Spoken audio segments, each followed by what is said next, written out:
તો સૌથી મોટી અને વિસ્તારથી માહિતી લઈને આવ્યા છે જે આપે સમજવા જેવી છે અને દરેક વ્યક્તિએ સમજવા જેવી છે કે આખરે એક પ્લેન ક્રેશ કેવી રીતે થયું, અમદાવાદમાં જે ઘટના બની છે તે કેવી રીતે બની હતી તેને વિસ્તારથી સમજાવવા માટે એરો મોડલર ધનંજયભાઈ રાવલ આપણી સાથે જોડાયા છે. વર્ષોનો તેમનો અનુભવ છે અને વિસ્તારથી તેઓ આપણને સમજાવશે પણ ખરા અને તેઓ એક મોડલ પણ લઈને આવ્યા છે જેના માધ્યમથી આપણે સમજીશું કે આ દુર્ઘટના કેવી રીતે સર્જાય છે. એક પ્લેન જ્યારે હવામાં ઉડે છે ત્યારે કઈ પરિસ્થિતિ હોય છે, કેટલી હાઈટ પર હોય છે અને શું એ સમયે શું બન્યું હશે જે ક્યાંય નથી આપણને જાણવા મળ્યું.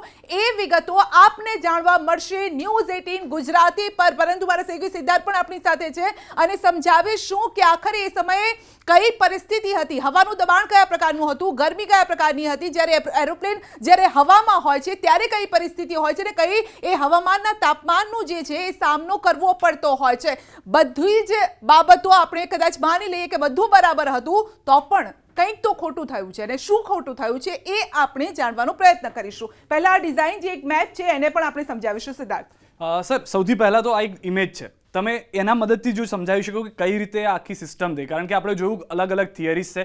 તમારું શું માનવું છે, સાયન્ટિફિકલી શું થઈ રહ્યું હતું અહીંયા આગળ? તો સૌથી પહેલા આપણે દર્શકોને વિમાન હવામાં કેવી રીતે ઉડે છે, એ લિફ્ટ કેવી રીતે થાય છે એ સમજાવીએ.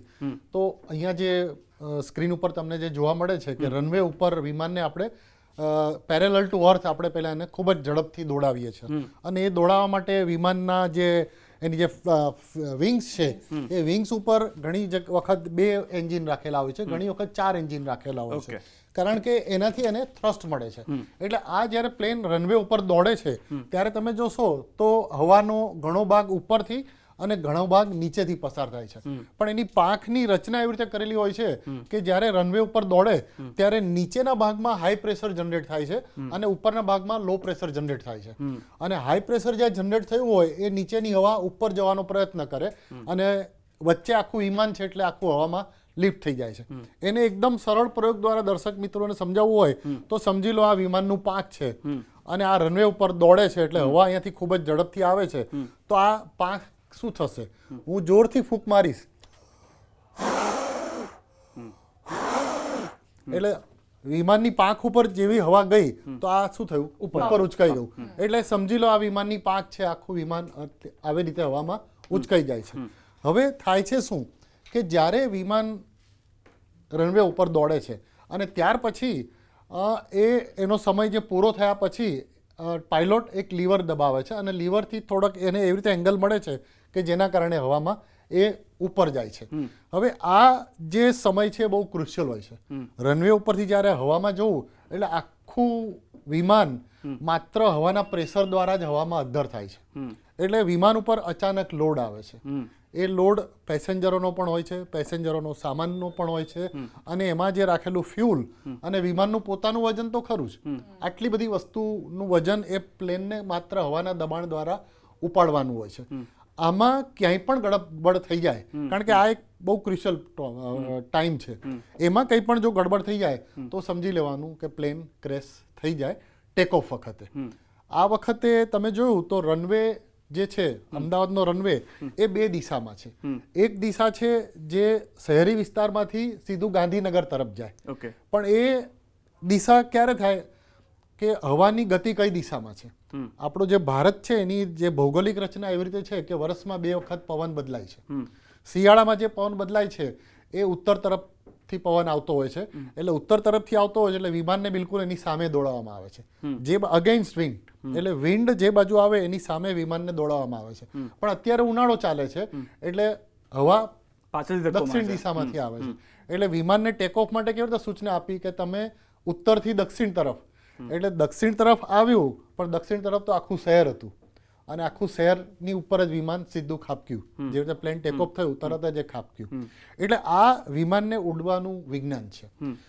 આની અંદર તમે જોશો તો ઘણું બધું એન્જિનિયરિંગ કામ કરે છે, કારણ કે આપણે તો પ્લેનમાં બેસીએ છીએ એટલે બધી ફેસિલિટી આપણે ભોગવીએ છીએ, પણ એની પાછળ કેટલું સાયન્સ કામ કરે છે, કેટલું ટેકનોલોજી કામ કરે છે એની આપણને કલ્પના હોતી નથી.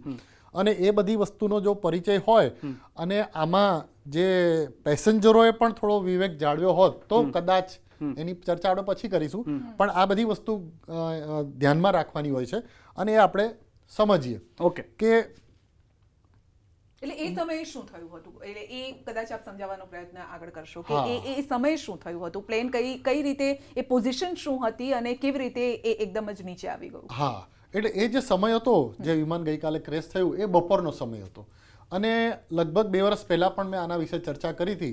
કોરોનાનો ટાઈમ હતો ત્યારે અફઘાનિસ્તાનનું એક કાર્ગો પ્લેન એને પણ દિવસે ટેક ઓફ કરવાની સૂચના આપવામાં આવી અને ત્યાં તો અહીંયા કરતાં પણ ગરમી વધારે પડે છે અને ઘણા બધા લોકોને હવા ગરમ થાય ત્યારે કેટલી ગરમ થાય છે એની કલ્પના હોતી નથી. અમે ઘણી વખત પ્રયોગો દ્વારા જ્યારે આવી ટ્રેનિંગમાં જઈએ ત્યારે સમજાવીએ છીએ અને આ સાયન્સ સમજવું પાયલોટ એટલે એને સમજાવવામાં જ આવે છે અને પાયલોટ નહીં પણ માત્ર એની જે આખી સિસ્ટમ છે, પાયલોટ અને એરપોર્ટની બહાર જે બધા કંટ્રોલ ટાવર ઉપર બેઠેલા છે એ લોકોને વાતાવરણની આ બધી જાણકારી હોય છે અને એ લોકોને પણ આ બધી વસ્તુ સમજાવવામાં આવે છે.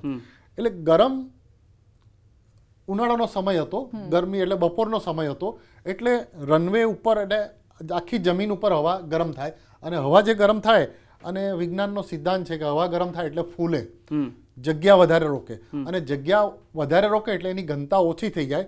ધારો કે આટલા ભાગમાં અત્યારે ઓક્સિજનનું પ્રમાણ જેટલું છે એ જ હવા આટલી બધી ફૂલી જાય, ખરેખર તો એનાથી પણ વિશાળ પ્રમાણમાં ફૂલી જતી હોય છે. એટલે ઓક્સિજનનું પ્રમાણ એની ઘનતા ખૂબ જ ઓછી થઈ જાય છે. એટલે ત્યારે ધારો કે આપણે ગીચ વિસ્તારવાળામાં પસાર થવું હોય તો એમાં પસાર થતાં બહુ વાર લાગે, પણ છૂટા છૂટા માણસો ઊભા હોય તો એમાં આપણે આસાનીથી પસાર થઈ જઈએ છીએ. એવી રીતે વિમાનને જો ઘટ હવા હોય તો એ આરામથી ટેક ઓફ લઈ લે છે, પણ ઉનાળાના સમયમાં ઘનતા ઓછી હતી, હવા પાતળી હતી, એ સમયે વિમાનને ટેક ઓફ થવાનું હતું. એટલે એ દરમિયાન શું થાય કે વિમાનના જે એન્જિન છે, આ એન્જિન છે જેટ એન્જિનનું આખું આ મોડલ છે, બરાબર છે. એ એન્જિનનું કામ શું છે? થ્રસ્ટ પેદા કરવાનું, વિમાનને આગળ લઈ જવાનું. જેવી રીતે સ્કૂટરમાં જે એન્જિન હોય છે, કારમાં એન્જિન હોય છે, એવી રીતે આ એન્જિન, આવા એન્જિન બે અહીંયા લગેલા હોય છે, ઘણામાં પાછળ પણ લાગેલું, આવું 5 એન્જિન બધા રાખેલા હોય છે, બરાબર છે. અને એનું બહુ વ્યવસ્થિત રીતે એનું સર્વિસિંગ થતું હોય છે અને એમાં આવી કોઈ ખામી ઉત્પન્ન થવાની શક્યતા બહુ જ ઓછી હોય છે, બહુ એટલે ખૂબ જ ઓછી હોય છે. હવે એમાં શું થાય, સામાન્ય કન્ડિશનમાં અહીંયાથી હવા જાય અને હવા જાય એટલે આ રીતે ગોળ ગોળ ફરે, ગોળ ગોળ ફરે. ઓક્સિજન, કારણ કે કોઈ પણ વસ્તુના દહન માટે ઓક્સિજનની જરૂર છે, એ ઓક્સિજન અહીંયાથી હવા જાય એમાંથી એને મળ્યા કરે છે અને એનું ફાયરિંગ બધું થતું હોય છે અને દહન થાય અને ખૂબ જ થ્રસ્ટ એને મળે અને એ પાછળથી બહાર નીકળે, આ બાજુથી બહાર નીકળે અને ન્યૂટનના ત્રીજા નિયમ પ્રમાણે આ આખું જે એન્જિન જ્યાં લાગેલું હોય વિમાનને આગળ તરફ લઈ જાય. આ સામાન્ય પરિસ્થિતિ હોય ત્યારે. પણ ઉનાળાના સમયમાં શું થાય કે હવા ગરમ થાય, એની ઘનતા ઓછી થઈ જાય, એમાં ઓક્સિજનનું પ્રમાણ પણ ઓછું થાય અને એ સમયે જો આ વિમાનને આપણે આગળ લઈ જવું હોય તો વિમાનને વધારે તાકાતનો ઉપયોગ કરવો પડે. ઓકે. ગઈકાલની ઘટનામાં શું થયું હોવું જોઈએ એની જો આપણે ચર્ચા કરીએ તો સૌથી પહેલાં વિમાન ફૂલ લોડેડ હતું. ઓકે. બરાબર છે, બધા પેસેન્જરો હતા. પેસેન્જરો પાસે આપણે ગુજરાતીઓ છે એટલે એનો પૂરેપૂરો ઉપયોગ કરીએ એટલે બધો સામાન આપણે લઈ જઈએ. અમે પણ જ્યારે વિદેશમાં જઈએ ત્યારે ખાવા પીવાનું પણ જોડે લઈ જઈએ, ખાખરા, ચટણી બધું. એટલે એ લોડેડ હતું. પ્લસ એને એ ડાયરેક્ટ લંડન જવાનું હતું, ક્યાંય વચ્ચે રોકાવાનું નહોતું. એટલે ફ્યુલ જે અંદર ભરવામાં આવ્યું હતું એ ફ્યુલ પણ પૂરતા પ્રમાણમાં ભરેલું હતું, એકદમ ફૂલ હતું, લગભગ આ ફૂલ કહેવાય, 1.25 લાખ લીટર. તમે વિચાર કરો આટલું તો પેટ્રોલ જ્યારે ભરવામાં આવે તો એનો પણ લોડ છે, વિમાનનો પોતાનો લોડ પણ છે. આ લોડ સાથે વિમાન ઉડ્યું. હવે જ્યારે ઉડ્યું ત્યારે કેવું છે કે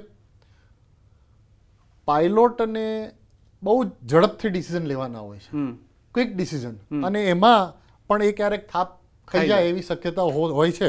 એટલે જ્યારે આ વિમાન ઉડ્યું ટેક ઓફ, અને નોર્મલી આ બધી શક્યતાઓ આપણે કરીએ છીએ કે વિમાન જ્યારે ટેક્સી વેમાં એટલે કે જમીન ઉપર જ્યારે ચાલતું હોય ત્યારે એની બેટરી દ્વારા ચાલતું હોય છે, એ બેટરી દ્વારા ચાલતું હોય છે. અચ્છા, આ પ્લેનને હાથમાં લઈને આપ સમજાવી શકશો કે એક્ઝેક્ટલી કેવી રીતે પોઝિશન કયા પ્રકારની હતી, એટલે શું આ રીતે એ વિમાન સમજી લો. થોડીક વસ્તુ આપણે આમાં સમજાવીએ કે ધારો કે મેં સમજાવ્યું કે હવા આમ જાય છે, તમે જો ઉપર ગોળાકાર ભાગ છે એટલે અહીંયા હવા પસાર થાય તો અહીંયા હાઈ પ્રેશર જનરેટ થાય અને વિમાનને આખું એ ઊંચકી દે, જે આપણે ડેમો કરીને બતાવ્યું. એન્જિન 1-2 અહીંયા ગોઠવેલા હોય છે, 2 એન્જિન અહીંયા ગોઠવેલા હોય છે. ક્યારેક નાનું પ્લેન હોય તો એક એન્જિન.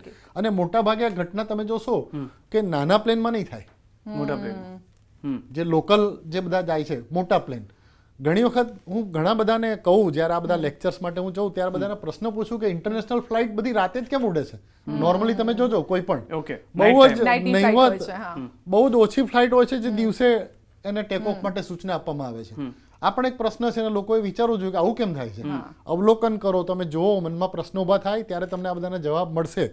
એટલે દિવસના ટાઈમમાં એ પ્લેન જ્યારે ઉડે છે ત્યારે એ જેને આપણે ટેક્સી વે કહીએ, જમીન ઉપર ચાલતું હોય ત્યારે એની બેટરી દ્વારા એ વિમાન આગળ જતું હોય છે અને એને જ્યાં સુધી એ હવામાં જાય નહીં ત્યાં સુધી એ બેટરી દ્વારા ચાલતું હોય છે. અને બેટરી દ્વારા ચાલ્યા પછી શું થાય, એ સ્વિચ ઓવર થાય. તમે પ્લેનમાં જ્યારે બેસો ત્યારે આ બધી વસ્તુ તમે ધ્યાનમાં રાખેલી જ હશે.